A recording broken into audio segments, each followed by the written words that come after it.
You have 9 minutes. धन्यवाद सभापति महोदय।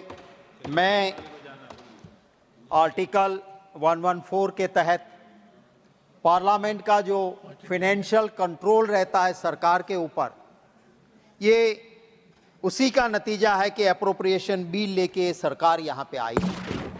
मैं ज़रूर ये बात कहूँगा कि जब फाइनेंशियल कंट्रोल है इस पार्लियामेंट का इस सरकार के ऊपर, तो कुछ बातें आपके जरिए सरकार को कहना चाहता हूं।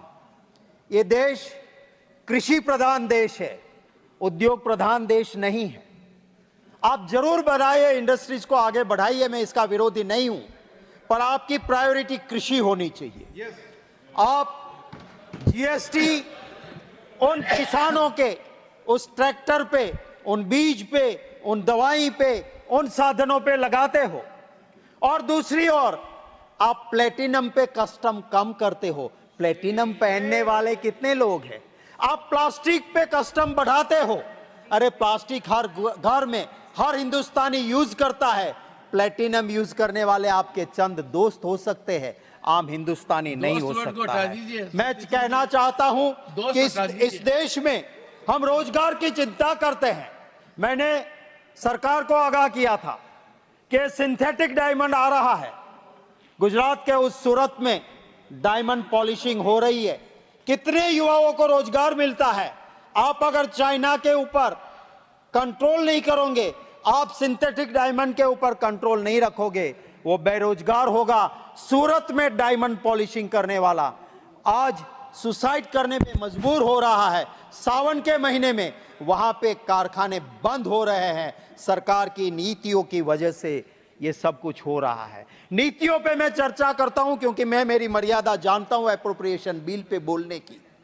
पूरे एशिया में largest ship breaking yard Bhavnagar के अलंग में था।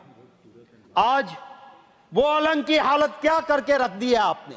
प्लॉट पड़े हैं, शिप वहां नहीं लग रहे हैं, वो आपकी नीति की वजह से है। बांग्लादेश में शिप ब्रेकिंग यार्ड चल रहा है, पाकिस्तान में चल रहा है, ताइवान में चल रहा है, और मेरे देश में गुजरात के उस अलंग में शिप ब्रेकिंग यार्ड क्यों नहीं चल रहा है? आपको थोड़ा सोचना होगा। मैं जरूर ये कहूंगा कि आप जब स्पोर्ट्स की बात करते हो, आप रमत की बात करते हो, आपकी नीति कैसी होनी चाहिए? आज पूरा देश फक्र के साथ सिर ऊंचा रखता है कि जिसको कोई नहीं हरा सकता था, उसको मेरे एक हिंदुस्तान की बेटी ने, विनेश फोगाट ने वहां पे जीत के दिया मेडल। आज उसकी हालत आपने क्या की थी? आपकी क्या नीति थी? वो बेटी जब न्याय मांग रही थी, पुरुष उसको घिसड़ के ले जा रहे थे। क्या ये आपकी नीतियां हैं रमत के लिए? मैं ये कहना चाहता हूं सभापति महोदय, जम्मू कश्मीर वो हमारी जान है। देश की आजादी के बाद वो जवाहरलाल नेहरू जी थे, वो सरदार वल्लभ भाई पटेल थे, जिन्होंने जम्मू कश्मीर को हमारे देश के साथ जोड़ के रखा। ये अटल बिहारी वाजपेयी जी को भी मैं याद करूंगा। वो अटल बिहारी वाजपेयी जी थे जिन्होंने कहा कि सिर्फ जम्मू कश्मीर की जमीन नहीं, वहां के लोगों का जमीर भी हमें जीतना होगा। वहां के लोगों के दिलों को जीतना होगा। आपने क्या कर दिया? उसका स्ट्रेट मिटा दिया आपने। आप कहते हो 370 निकाल के हमने शांति कर दी। कौन सी शांति की है? आज वहां जवान भी शहीद हो रहा है, आज सिविलियन भी वहां मर रहे हैं, और सबसे ज्यादा ये दिक्कतें जम्मू एंड कश्मीर में आ रही है। मैं वित्त मंत्री का जरूर आदर करता हूं। ये विदेश मंत्री जी भी यहां पर बैठे हैं। जहां तक मेरी जानकारी है, दोनों ही, जिसकी मैं बहुत इज्जत करता हूं, ऐसी जवाहरलाल नेहरू यूनिवर्सिटी जेएनयू के पास आउट है, जिसको कुछ लोग गुंडों का अड्डा कहते हैं। मैं उनका सम्मान करता हूं कि वो जेएनयू जी। मैं ये भी कहना चाहता हूं कि आपका क्या काम होना चाहिए।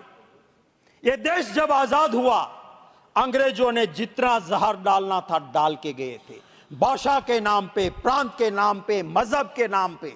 और इस देश के अंदर सभापति महोदय एक सुई नहीं बनती थी, सुई हमें बाहर बनाने भेजना पड़ता था। इस देश के अंदर गेहूं अमेरिका से आते थे, लाल कलर के गेहूं, PL 480 इस देश को जहां सुई नहीं बनती थी वहां हवाई जहाज बनने लगे, IIM ITIs बने, जहां पे गेहूं बाहर से लाते थे वहां हरित क्रांति हुई, हम धन धान के भंडार बाहर भेजने लगे। ये वही सरकार आई जिसने ये नहीं कहा कि अंग्रेजों ने खड्डे खोड़े हैं मित्रों, मैं क्या कर सकता हूं, ये नहीं कहा। उन सरकारों ने काम किया और देश को आगे बढ़ाया। कभी ये नहीं कहा, कभी ये नहीं कोसते रहे कि पिछली अंग्रेजों ने ये किया वो किया, हम क्या करें। नहीं, करके दिखाया। आज की ये सरकार 10 साल खत्म होने के बाद भी गाली देते हैं पुरानी सरकारों को। आपने 10 साल में क्या किया वो तो बताइए।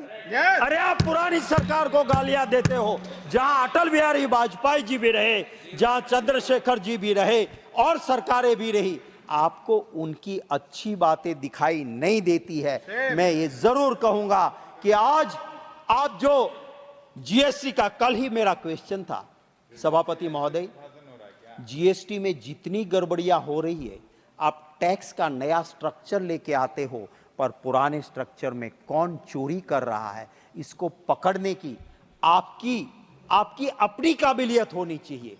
मैं सभापति महोदय, ये जो एप्रोप्रिएशन बिल में कोऑपरेटिव सोसाइटीज के लिए भी आज हम मंजूरी दे रहे हैं, कंसोलिडेटेड फंड में ले जा रहे हैं।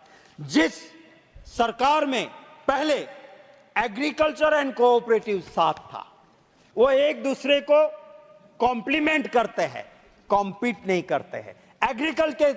एग्रीकल्चर के साथ कोऑपरेटिव सोसाइटीज था, आज होम के साथ क्या डंडा चलाना है कोऑपरेटिव में? होम के साथ कोऑपरेटिव्स क्यों हो रहा है? और ये क्या हो रहा है?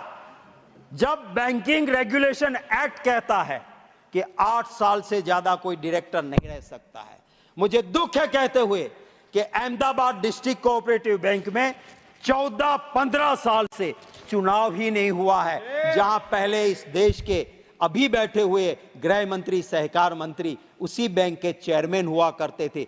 15 साल तक चुनाव नहीं होता है, कहीं देखा है आपने? वही डायरेक्टर जाते हैं। बैंकिंग रेगुलेशन एक्ट का आप क्या कर रहे हो? सच्चाई तो यह है कि अमूल जैसी, जिसने इस देश को एक बहुत बड़ा नाम दिया विदेशों में भी, जो अमूल है, वहां का चेयरमैन क्योंकि आपकी पार्टी का नहीं था, आप तोड़ के ले जाके वॉशिंग मशीन में डाल के उसको आपका बनाते हो। क्या ये कोऑपरेटिव्स का काम है?